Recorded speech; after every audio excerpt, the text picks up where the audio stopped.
नमस्कार दोस्तों, आज हम बात करेंगे कि सास की भूमिका ससुराल में।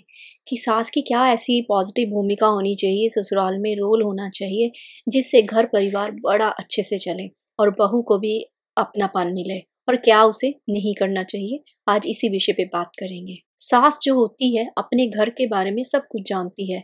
वो कितने ही सालों से उस घर को संभाल रही होती है, पर जब बहू आती है ससुराल में तो एक अच्छी सास को क्या करना चाहिए। सास को अपनी बहू को बिल्कुल वैसे सोचना चाहिए जैसे अपनी बेटी है।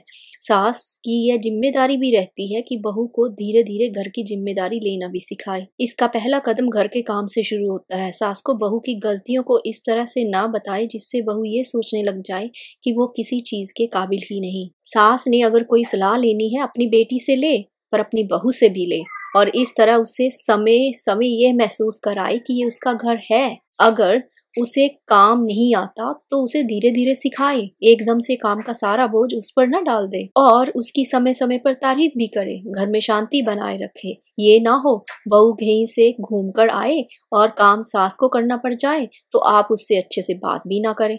इस तरह करके आप उसके घूमने की खुशी को पल में ही गम में बदल दोगे।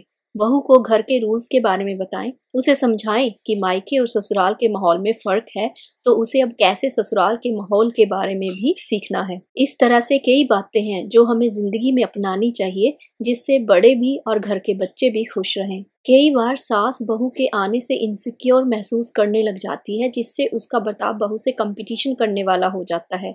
जिससे क्या होता है, बहू को बात बात पर टोकना, न जाने कितनी तरह के बर्ताव बहू को ये महसूस कराने लगते हैं कि ये घर उसका छोड़कर सबका है। उसे घर में अपनापन देकर उस घर का हिस्सा बनाएं।